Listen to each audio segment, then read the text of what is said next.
Baik, Assalamualaikum warahmatullahi wabarakatuh. Kami dari kelompok 6 akan mereview materi UAS.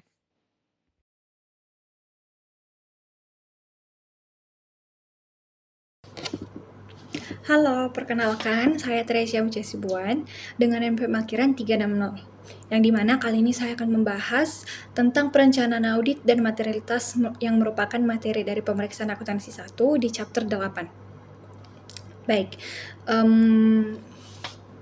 banyak yang mengira bahwa perencanaan audit ini hanya sekedar formalitas administratif ataupun sekedar mengisi kertas kerja. Namun pada kenyataannya, perencanaan ini adalah fondasi strategis yang menentukan kualitas audit sendiri. Ketika gagal merencanakan, sama saja dengan mengundang tuntutan hukum atau litigasi, dan juga mengundang kehancuran daripada reputasi KAP sendiri atau kantor akuntan publik. Dan ada 3 alasan utama mengapa perencanaan ini wajib dilakukan dengan matang. Yang pertama, untuk memperoleh bukti yang cukup dan tepat, agar resiko hukumnya itu minimal. Yang kedua, menjaga biaya audit tetap kompetitif melalui alokasi tim yang efisien. Yang ketiga, menghindari kesalahpahaman dengan klien terkait jadwal kerja. Dan sebelum ke lapangan, kita juga harus menavigasi 3 pilar resiko yang disebut sebagai the risk triad.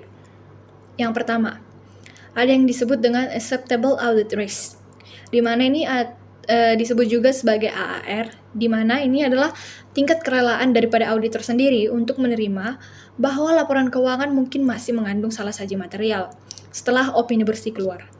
Jadi semakin rendah AAR-nya, maka semakin banyak bukti audit yang harus dikumpulkan. Yang kedua, ada yang namanya client business risk atau CBR, di mana ini adalah resiko klien gagal mencapai target operasinya akibat faktor ekonomi ataupun regulasi. Yang ketiga, ada yang disebut sebagai risk of material misstatement atau RMM, di mana ini adalah resiko laporan keuangan yang sudah mengandung salah saji material sebelum audit itu sendiri dimulai. Dan berdasarkan resiko ini, langkah awal kita adalah investigasi untuk klien baru dan evaluasi untuk klien lama. Jadi, kita sebagai auditor wajib memeriksa integritas manajemen. Untuk klien baru, standar audit mewajibkan kita untuk berkomunikasi dengan auditor terlebih dahulu yang auditor sebelumnya di tahun sebelumnya untuk mencari tahu kejujuran manajemen ataupun adanya perselisihan biaya. Dan ketika klien menolak untuk memberikan izin komunikasi itu adalah bentuk red flag besar untuk menolak mereka atau sebagai bentuk tanda bahwa kita bisa menolak mereka sebelum melakukan perikatan. Namun ketika klien aman, kita bisa melakukan ikatan hubungan kerja atau hubungan kerja tersebut diikat dalam yang namanya surat perikatan atau engagement letter. Kontrak hukum ini memperjelas tanggung jawab antara kedua belah pihak, mencakup tujuan, batasan, tenggat waktu, dan juga biaya audit. Dan dari sini kita menegaskan bahwa audit itu memberikan keyakinan memadai, bukan untuk jaminan mutlak.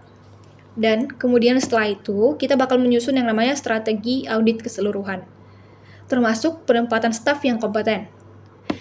Jadi ketika industri klien kita ini rumit seperti di bidang teknologi ataupun manufaktur canggih, kita itu harus menugaskan staf yang memang paham dengan industri tersebut atau merekrut spesialis dari luar seperti ahli penilai bisnis atau yang biasa disebut aktuaris. Kemudian langkah ketiga adalah memahami bisnis dan industri klien kita secara mendalam. Kita melakukan prosedur penilaian risiko seperti wawancara manajemen, peninjauan lokasi ataupun fasilitas, kemudian membaca notulen dari rapat direksi, ataupun mengidentifikasi hubungan dengan pihak berelasi yang sering sekali rawan dengan manipulasi. Dan terkhususnya di era modern ini, kita juga harus menilai aspek ESG dan risiko cyber mereka. Dan dari pemahaman ini, kita jalankan yang namanya prosedur analitis pendahuluan. Misalnya menggunakan teknik common size financial statement untuk membandingkan data keuangan tahun ini dengan tahun lalu, atau membandingkan data keuangan tahun ini dengan rata-rata industri.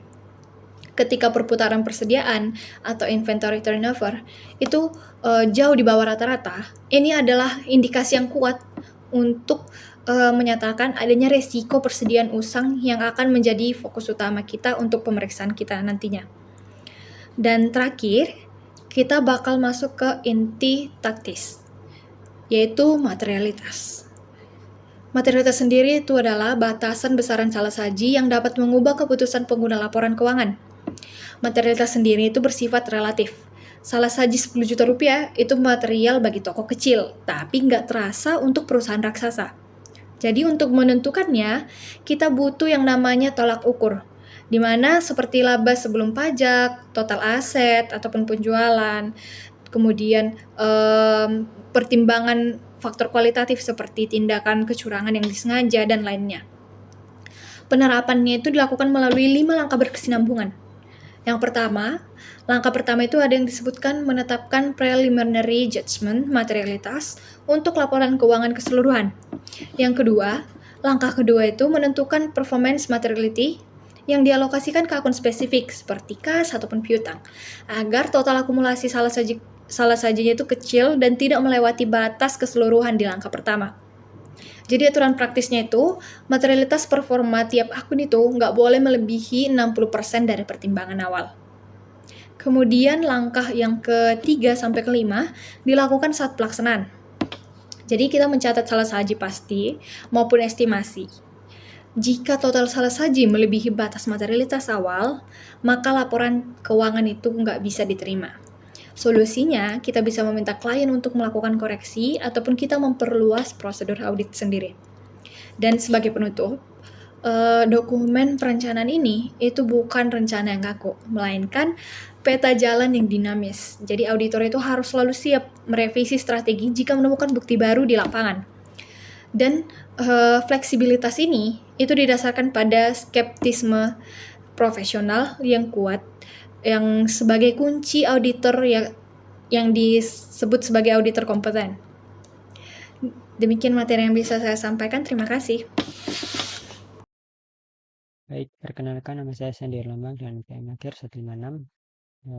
Jadi di sini membahas mengenai bab 11 itu membahas mengenai internal control dan dasar framework, yaitu sistem kebijakan dan prosedur yang dirancang manajemen untuk memberi keyakinan memadai bahwa tujuan perusahaan itu tercapai. Ya, fokus utamanya itu bagaimana pengendalian internal perusahaan itu membantu menjaga keadilan pelaporan, efisiensi operasi, dan kepatuhan terhadap hukum dan peraturan. Nah, auditor itu perlu memahami internal kontrol ini karena kelemahan pengendalian internal yang lemah itu bisa menyebabkan salah satu material, kemudian keterlambatan pelaporan, dan bahkan bisa menyebabkan kerugian besar terhadap perusahaan.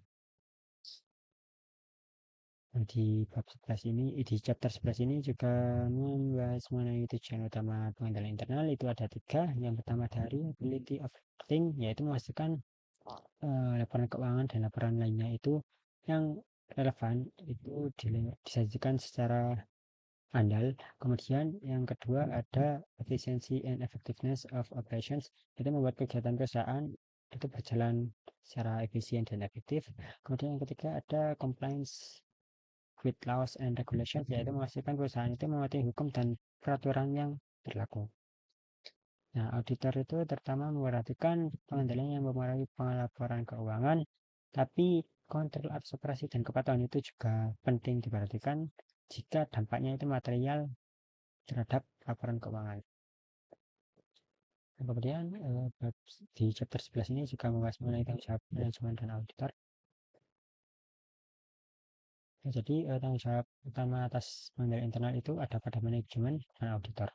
Manajemen itu harus membangun, mempertahankan, dan mengevaluasi efektivitas pengendalian internal. Nah, di bawah section 404 Sarbanes-Oxley itu manajemen perusahaan publik juga wajib melaporkan aktivitas melaporkan efektivitas internal control over financial reporting. Nah, auditor itu tugasnya harus memahami, menilai, dan menguji internal control of financial reporting, kemudian memberikan opini untuk perusahaan publik tertentu yang lebih besar. Nah, jadi manajemen itu yang membangun sistemnya dan auditor itu yang menguji. Kemudian ada keterbatasan pengendalian internal.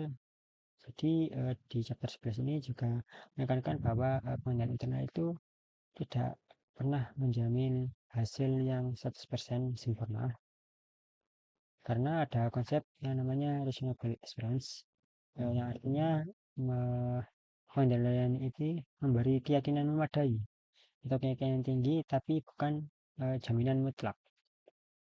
Nah, kemudian ada juga inherent limitation, misalnya kesalahan penilaian, kemudian ada gangguan manusia, manajemen override, ada juga mungkin kolisi pegawai dan lainnya.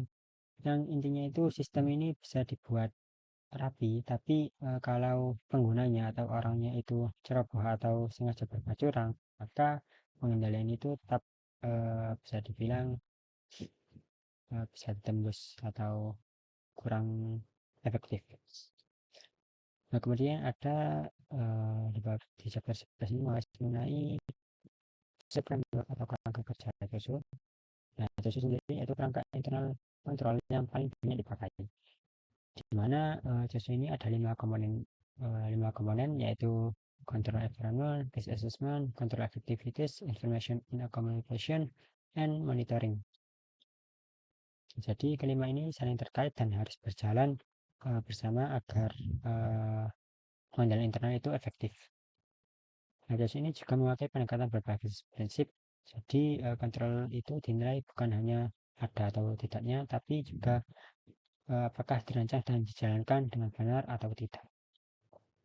Nah, terkait 5 komponen yang sebelumnya, yang saya sebutkan sebelumnya, yaitu yang pertama ada kontrol environment ini, yaitu terkait sikap, kebijakan, dan tindakan pimpinan yang menunjukkan seberapa penting pengendalian internal ini bagi organisasi.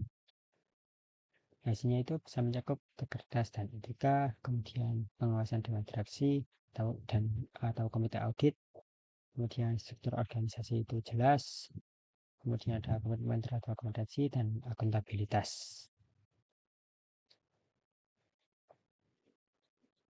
Jadi di sini kalau dari atasannya sendiri itu lemah, maka pengendalian yang lain itu juga ikut melemah. Kemudian yang kedua ini ada komponen mengenai risk assessment, yaitu proses mengidentifikasi dan menganalisis yang risiko yang dapat menghambat pencapaian tujuan perusahaan. Nah, manajemen ini harus menetapkan tujuan yang jelas, kemudian menilai bagaimana risiko itu dikelola, kemudian mempertimbangkan kemungkinan adanya kecurangan, dan memantau perubahan yang mempengaruhi pengendalian. Nah, dalam dunia bisnis modern, ada resiko IT, perubahan teknologi, persaingan, dan kondisi ekonomi itu juga harus ikut dinilai, karena semuanya itu dapat mempengaruhi pelaporan keuangan. Kemudian untuk komponen yang ketiga yaitu mengenai control activities. Ini terkait kebijakan dan prosedur yang memastikan tindakan yang diperlukan itu benar-benar dilakukan. Jadi di sini itu dijelaskan bahwa control activities ini melalui 5 jenis utama, yaitu separation of duties, kemudian ada authorization, kemudian ada documents and records, kemudian ada physical controls, dan yang kelima ada independent checks. Untuk yang pertamanya terkait separation of duties ini penting agar orang itu memegang aset tidak sekaligus mencatatnya, alias mungkin pemisahan tugas. Kemudian ada yang kedua ini authorization, berarti ini terkait otorisasi, memastikan transaksi itu disetujui dengan benar. Kemudian ada dokumen and record, ini terkait dokumen dan catatannya harus memadai. Kemudian physical control atau kontrol pengendalian fisik, ini aset dan catatan itu perlu dinilai secara fisik. Kemudian ada independent check, itu dipakai untuk memeriksa pekerjaan secara independen. Nah, kemudian ada komponen yang keempat ini terkait information and communication, yaitu sistem yang digunakan untuk menginisiasi, mencatat, memproses, dan melaporkan transaksi. Nah, jadi sistem ini harus menghasilkan informasi yang relevan dan berkualitas, baik secara internal maupun eksternal. Nah, di akuntansi sistem ini tuh membantu mendukung asersi transaksi seperti completeness, accuracy, terus occurrence, cut off, dan presentation.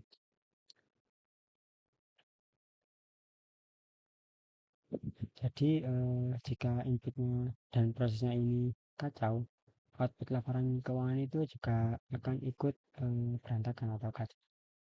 Kemudian yang kelima ini ada komponen yang kelima yaitu monitoring.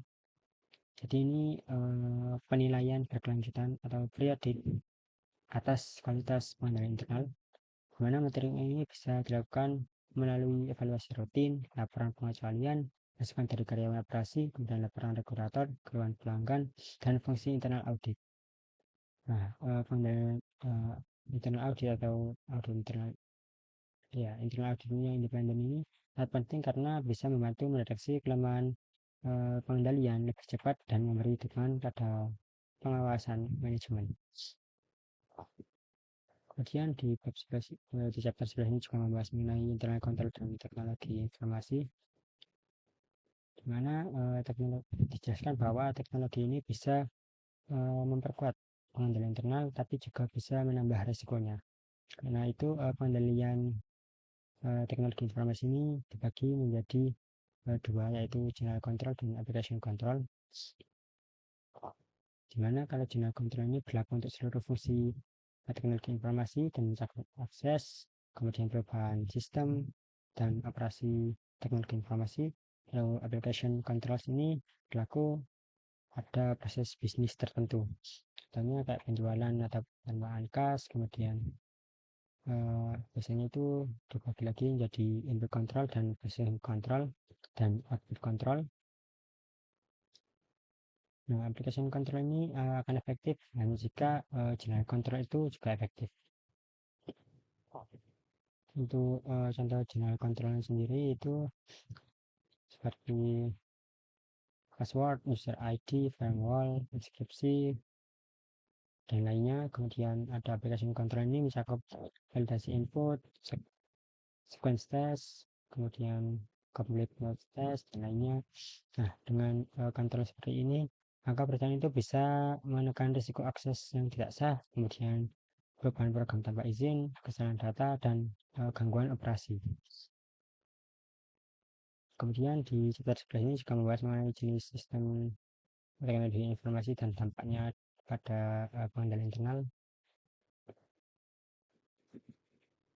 Jadi berbagai lingkungan teknologi informasi seperti network system, database system, ERP system, cloud computing, outsourcing, kemudian VPN, virtual desktop, LAN, dan WAN. Nah, sistem jaringan ini memudahkan data tapi bisa meningkatkan risiko kompatibilitas dan keamanan. Database ERP itu mengurangi duplikasi data dan meningkatkan integrasi, tapi juga menambah risiko akses banyak pengguna dan perubahan data yang tidak sah. Kalau cloud dan outsourcing itu memberi efisiensi, tapi manajemen itu tetap bertanggung jawab atas kontrol yang dialihkan ke pihak ketiga. Karena itu perusahaan itu perlu mengasihi vendor menggunakan SOC report jika relevan dan memastikan backup akses serta keamanan itu tetap memadai. Nah, jadi intinya di part 11 ini membahas mengenai pengendalian internal yang bukan hanya sekitar yang merupakan sistem yang membantu perusahaan mencapai tujuan, melindungi aset, menjaga keamanan laporan, dan mengurangi risiko. Kemudian membahas mengenai COSO itu yang memberi rangka untuk menilai apakah pengendalian itu dirancang dan berjalan dengan efektif. Kemudian ada bagian teknologi informasi yang menunjukkan bahwa pengendalian modern itu harus mampu menghadapi sistem digital, jaringan, database, dan cloud. Baik, sekian untuk bab saya akan dijelaskan oleh Bunda. Perkenalkan, saya adalah Risa Alia dengan akhir NPM 338. Setelah membahas fondasi kerangka COSO, sekarang kita masuk ke bagian yang sangat krusial dalam perencanaan audit, yaitu Assessing Control Risk and Reporting on Internal Control, atau penilaian resiko pengendalian dan pelaporan pengendalian internal. Di materi ini dijelaskan bahwa penilaian risiko pengendalian dimulai dari langkah auditor memahami sistem, menilai kelemahan, hingga menguji efektivitas kontrol. Tujuannya agar organisasi atau auditor bisa menentukan prioritas risiko salah saji yang mana yang paling penting untuk ditangani. Pendekatan ini penting karena tidak semua bentuk pengendalian memiliki karakteristik atau tingkat kerentanan yang sama. Ada kontrol yang masih bergantung pada tindakan manual manusia, dan ada kontrol yang sudah sepenuhnya otomatis berjalan lewat sistem teknologi informasi. Pendekatan risiko evaluasi dibagi menjadi 3 kelompok besar. Yang pertama ada penilaian desain dan implementasi kontrol atau pengendalian, yang berkaitan dengan kemampuan auditor dalam memahami landasan sistem yang dibuat oleh manajemen di perusahaan. Pemahaman desain ini adalah suatu hal yang muncul ketika auditor memeriksa apakah prosedur pengendalian yang dirancang sudah tepat dan secara teori logis untuk memecah potensi kecurangan atau kesalahan. Sedangkan pemahaman implementasi yaitu berkaitan dengan pembuktian di lapangan. Jadi apakah kontrol tersebut benar-benar eksis dan dijalankan oleh karyawan, bukan sekedar pajangan di kertas saja. Nah, untuk memastikan kedua hal ini itu berjalan beriringan, auditor itu biasanya melakukan prosedur yang disebut dengan sistem walkthrough, yaitu dengan cara auditor mengambil 1 atau 2 sampel dokumen transaksi, lalu menelusuri dari awal transaksi tersebut dibuat, diproses, hingga akhir tercatat di laporan keuangan. Jadi sistemnya itu seperti auditor menggabungkan teknik tanya jawab, pemeriksaan dokumen, dan pengamatan langsung untuk memastikan sistem itu benar-benar bekerja. Nah, cara tersebut itu sangat menentukan langkah dalam audit berikutnya. Lalu yang kedua yaitu mengidentifikasi defisiensi dan celah pengendalian, yaitu adanya celah atau absen dalam kontrol utama. Jadi pada pengendalian ini dievaluasi berdasarkan seberapa besar dampak terhadap potensi salah saji laporan keuangan. Nah, terdapat 3 tingkat resiko. Yang pertama ada kontrol defisiensi atau defisiensi pengendalian, yaitu resiko yang paling ringan. Jadi kondisi yang terjadi jika desain atau pengoperasiannya di suatu kontrol itu tidak berjalan normal, sehingga gagal dalam memecahkan atau mendeteksi salah saji secara tepat waktu.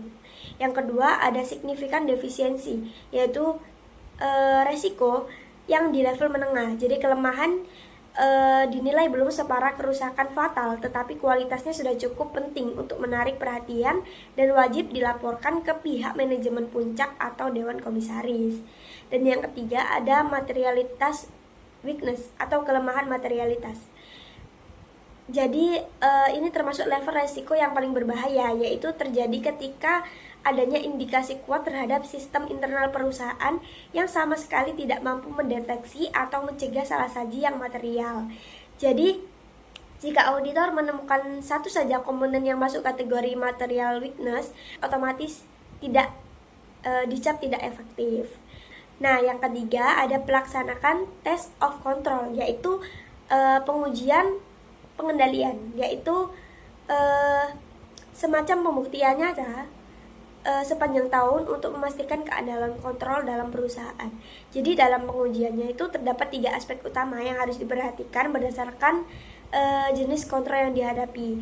Yang pertama ada kontrol manual, yaitu pengendalian yang dilakukan langsung oleh manusia seperti tanda tangan fisik atau pencocokan dokumen manual. Nah, kontrol ini itu rentan terhadap kelalaian atau kesalahan secara acak, sehingga auditor itu wajib menguji dengan jumlah sampel transaksi yang lebih banyak. Dan yang kedua ada kontrol otomatis atau IT control, yaitu pengendalian yang dijalankan oleh sistem komputer seperti validasi otomatis atau pencocokan data di sistem.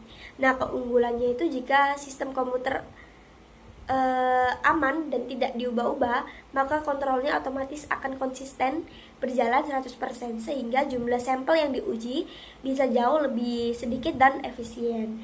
Yang ketiga yaitu prosedur pengujian, yaitu dilakukan dengan melalui 4 metode utama. Yang pertama, mengajukan pertanyaan kepada staf atau inquiry.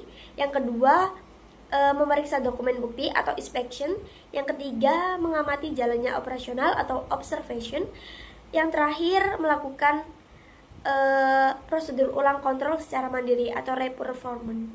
Tujuannya yaitu untuk memastikan data yang dikumpulkan cukup kuat untuk menentukan risiko deteksi serta mendasari penerbitan opini formal yang akurat baik pada laporan keuangan maupun laporan audit yang terintegrasi. Nah, dapat disimpulkan pada chapter 12 ini menjelaskan bahwa memahami penanganan sistem internal bukan sekedar formalitas.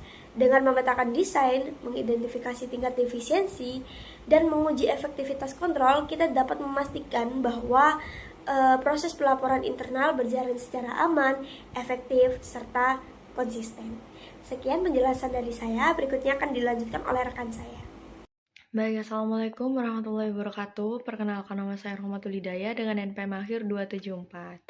Nah, pada kesempatan ini saya akan mereview materi mengenai audit evidence atau bukti audit. Nah, audit evidence sendiri merupakan salah satu fondasi terpenting dalam proses audit.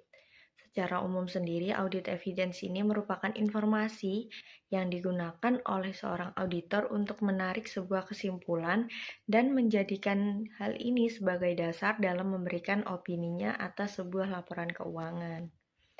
Tanpa bukti audit yang memadai dan tepat, auditor pastinya tidak akan dapat menyatakan apakah laporan keuangan tersebut itu telah disajikan secara wajar atau tidak wajar. Nah, dalam praktiknya sendiri, auditor ini memiliki peran yang mirip dengan ilmuwan dan pengacara. Ilmuwan sendiri menggunakan bukti untuk menguji sebuah hipotesis, sedangkan wawancara itu menggunakan bukti untuk menentukan seseorang itu bersalah atau tidak. Nah, auditor ini menggunakan bukti untuk menilai kewajaran suatu laporan keuangan.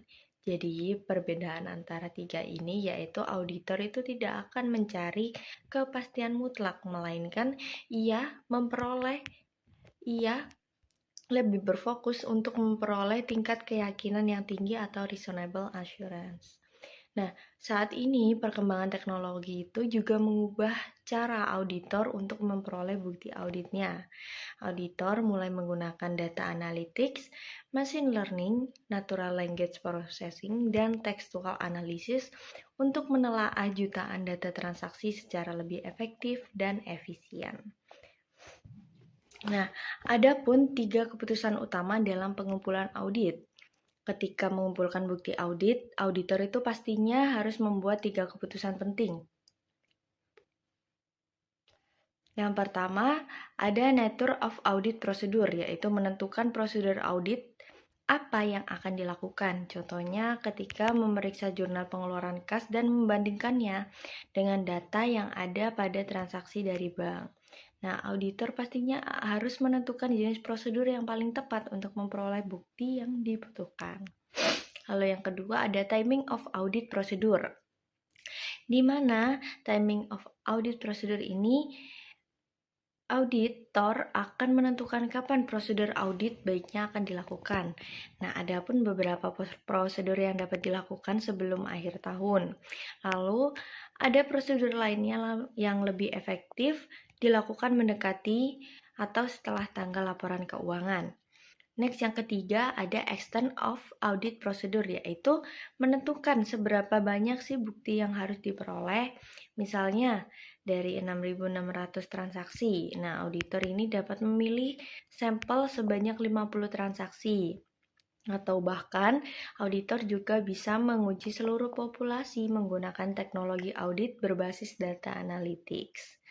Nah, kesimpulannya, ketiga keputusan tersebut itu kemudian pastinya akan dituangkan dalam suatu dokumen yang disebut audit program, yaitu daftar prosedur audit yang akan dilaksanakan oleh seorang auditor.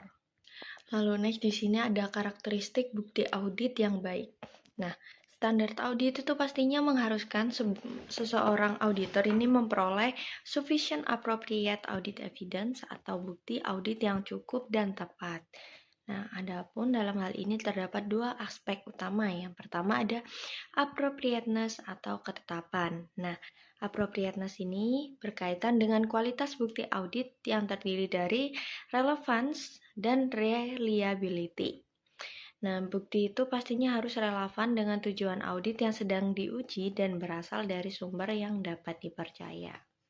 Lalu yang kedua ada sufficient atau kecukupan. Sufficient sendiri berkaitan dengan jumlah bukti audit yang diperoleh. Jadi semakin tinggi resiko salah saji atau semakin lemah pengendalian internal perusahaan, maka auditor biasanya membutuhkan bukti yang lebih banyak. Lalu next ada faktor yang mempengaruhi keandalan bukti audit.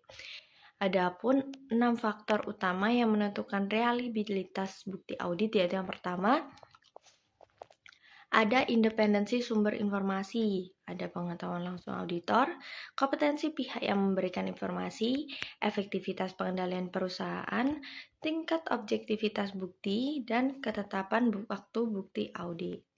Sebagai contoh, konfirmasi langsung dari bank itu pastinya akan lebih handal kan dibandingkan informasi yang semata-mata hanya diberikan secara lisan oleh manajemen perusahaan. Next, ada 8 jenis bukti audit. Nah, dalam materi ini juga menjelaskan tentang 8 jenis bukti audit yang paling umum digunakan auditor.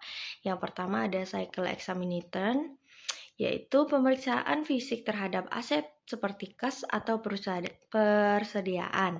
Nah, ini itu merupakan salah satu bukti yang paling andal. Lalu yang kedua ada confirmation, yaitu konfirmasi tertulis dari pihak ketiga seperti bank, pelanggan, atau pemasok. Lalu yang ketiga ada inspection, yaitu pemeriksaan dokumen internal maupun eksternal perusahaan. Lalu yang keempat ada analitik prosedur, yaitu analisis hubungan antara data keuangan maupun non-keuangan untuk mengidentifikasi suatu fraud atau kejanggalan. Lalu yang kelima yaitu ada inquiry, yaitu memperoleh informasi melalui wawancara atau pertanyaan kepada manajemen maupun pihak-pihak yang terkait. Lalu yang keenam ada recalculation, yaitu menghitung ulang perhitungan yang dilakukan klien untuk memastikan akurasinya. Lalu yang ketujuh ada re-performance, yaitu melaksanakan kembali prosedur yang sebelumnya telah dilakukan oleh perusahaan. Lalu yang terakhir atau yang ke-8 ada observation, yaitu mengamati secara langsung proses atau aktivitas yang dilakukan oleh sebuah perusahaan yang diaudit. Lalu di sini ada analytical prosedur dan teknologi audit modern, di mana salah satu perkembangan paling penting dalam audit saat ini adalah penggunaan audit data analytics. Nah, dengan teknologi ini, auditor pastinya dapat menganalisis jutaan transaksi sekaligus, lalu bisa mengidentifikasi pola yang tidak biasa, menemukan fraud lalu melakukan pengujian terhadap seluruh populasi data yang ada dan bukan hanya sampel.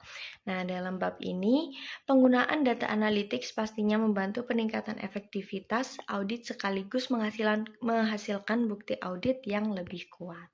Nah, jadi kesimpulan dari bab ini yaitu bukti audit itu merupakan dasar utama bagi auditor dalam memberikan opini atas laporan keuangan. Nah, untuk menghasilkan opini yang dapat dipercaya, auditor pastinya harus memperoleh bukti yang relevan, andal, dan jumlahnya cukup. Auditor juga harus menentukan prosedur yang tepat, waktu pelaksanaan yang sesuai, serta jumlah pengujian yang memadai. Adapun di era digital saat ini, penggunaan data analytics dan teknologi audit modern semakin memperkuat kemampuan auditor dalam memperoleh bukti audit yang berkualitas tinggi. Sekian dari saya, terima kasih. Perkenalkan, saya Nafiza Rahma Aurelia dengan NP Mahir 092. Pada kesempatan kali ini, saya akan mereview materi mengenai auditing di era digital. Intinya adalah perkembangan teknologi membuat cara auditor bekerja itu jadi ikut berubah juga.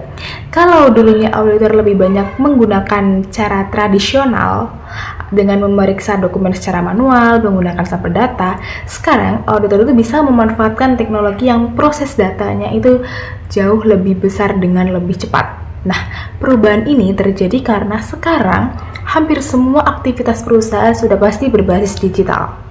Data yang dihasilkan juga sudah pasti semakin banyak, sehingga auditor tidak bisa lagi hanya mengandalkan cara-cara tradisional. Oleh karena itu, teknologi menjadi alat yang penting banget untuk membantu auditor menghasilkan audit yang jauh lebih baik. Nah, salah satu teknologi yang banyak digunakan adalah Artificial Intelligence atau yang kita kenal dengan sebutan AI. Nah, AI membantu auditor itu menemukan pola yang tidak biasa di dalam data. Misal seperti kayak transaksi yang mencurigakan atau berisiko. Nah, auditor di sini tuh bisa lebih cepat menangani masalah tanpa harus memeriksa semuanya satu persatu. Nah, dengan adanya AI ini, pekerjaan dari jadi auditor itu jauh lebih terbantu karena mendeteksi kecurangan yang berisiko itu lebih cepat ditemukan. Selain itu, ada yang namanya Big Data Analytics. Nah, teknologi ini tuh memungkinkan auditor menganalisis data dalam jumlah yang sangat besar. Jadi, kalau dulunya auditor itu biasanya hanya memeriksa sebagian data atau yang kita kenal dengan sampel aja, sekarang itu mereka bisa melihat hampir seluruh data yang tersedia dengan adanya Big Data Analytics ini. Nah, akibatnya hasil audit itu menjadi lebih lengkap dan juga kemungkinan adanya kesalahan yang terlewat itu juga semakin kecil. Untuk teknologi selanjutnya adalah blockchain. Kita pasti nggak asing dengan yang namanya blockchain. Nah, blockchain ini tuh membantu menjaga keamanan dan keaslian data karena datanya yang sudah tersimpan itu pastinya bakal sulit atau agak mudah untuk dimanipulasi. Hal ini tentu sangat-sangat membantu auditor karena bukti audit yang digunakan pasti jauh lebih terpercaya. Selanjutnya ada CAATS atau Computer Assisted Audit Techniques. Sederhananya, CAATS ini adalah software yang membantu auditor mengolah dan menganalisis data. Dengan bantuan software ini, pekerjaan yang biasanya memakan waktu yang lama sekali itu bisa diselesaikan dalam waktu yang cepat dan lebih efisien. Kemudian ada cloud computing. Jadi teknologi ini tuh memungkinkan auditor mengakses data kapan aja dan dari mana aja selama terhubung dengan internet. Karena itu proses audit menjadi lebih fleksibel dan juga memudahkan kerjasama antar anggota tim audit. Nah, terakhir ada yang namanya robotic process automation atau RPA. Nah, teknologi ini digunakan untuk mengerjakan tugas-tugas yang sifatnya rutin dan berulang-ulang. Misalnya, mencocokkan data atau memeriksa transaksi yang jumlahnya banyak sekali. Dengan begitu, auditor itu bisa jadi lebih fokus pada pekerjaan yang membutuhkan analisis dan penilaian profesional. Nah, penggunaan berbagai teknologi tadi tentunya memberikan dampak terhadap kualitas audit, yang mana audit itu jadi lebih efektif karena auditor itu lebih mudah menemukan resiko dan kecurangan masing-masing. Kemudian, auditor di sini juga jadi lebih efisien karena banyak pekerjaan bisa dilakukan lebih cepat. Selain itu, dari sisi transparansi itu meningkatkan transparansi karena datanya itu jadi lebih mudah dilacak dan diverifikasi. Nah, penyelesaian audit ini sendiri juga menjadi lebih tepat karena waktu yang digunakan itu yang lebih bermanfaat bagi perusahaan maupun pihak yang membutuhkan.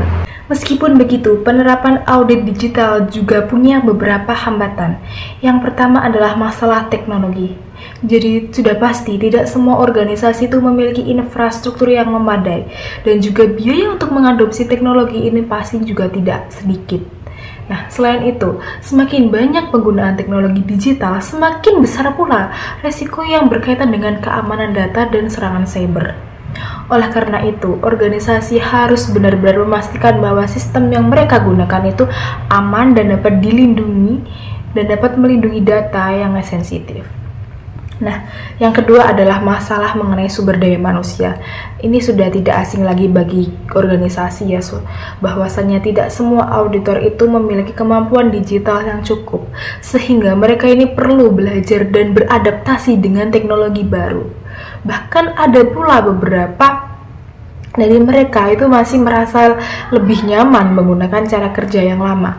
Padahal secanggih apapun teknologi yang digunakan auditor itu, hasil audit tetap bergantung pada kemampuan auditor dalam memahami, mengelola, dan menafsirkan informasi yang dihasilkan oleh teknologi itu sendiri. Selain itu, ada juga hambatan yang dilihat dari sisi regulasi. Nah, kenapa regulasi ini juga termasuk di dalamnya? Nah, di sini permasalahannya. Perkembangan teknologi itu berjalan sangat cepat, sementara aturan yang mengaturnya ini sering kali tertinggal. Akibatnya adalah masih muncul beberapa persoalan seperti keamanan data, privasi, dan juga etika penggunaan teknologi dalam audit. Nah, dari hal inilah menunjukkan bahwa transformasi digital tidak hanya membutuhkan teknologi yang canggih, tetapi juga membutuhkan aturan yang tentu saja jelas agar penggunanya ini tetap dapat dipertanggungjawabkan. Dari pembahasan ini dapat dilihat bahwasannya transformasi digital ini memberikan banyak sekali peluang sekaligus tantangan bagi profesi audit. Dan di satu sisi, teknologi mampu meningkatkan kualitas audit melalui proses yang lebih cepat, akurat, dan efisien. Namun, di sisi lain, organisasi juga harus mempersiapkan infrastruktur, sumber daya manusia, dan juga kebijakan yang mendukung agar teknologi tersebut dapat digunakan secara optimal. Jadi dari bab ini bisa kita pahami bahwa teknologi seperti AI, Big Data Analytics, blockchain, CAATS, cloud computing, dan RPA itu membawa banyak sekali manfaat bagi dunia audit, di mana teknologi itu membuat audit menjadi lebih cepat, lebih akurat, dan juga lebih efektif. Bahkan peran auditor yang sebelumnya lebih berfokus pada pemeriksaan kini mulai berkembang menjadi mitra strategis yang membantu organisasi dalam mengelola resiko dan mengambil keputusan. Namun, agar manfaat tersebut tidak dirasakan secara maksimal, dibutuhkan kesiapan teknologi di mana kemampuan auditor yang memadai dan juga dukungan regulasi yang sesuai. Sekian review dari kelompok 6. Terima kasih atas perhatiannya. Akhir kata, wassalamualaikum warahmatullahi wabarakatuh.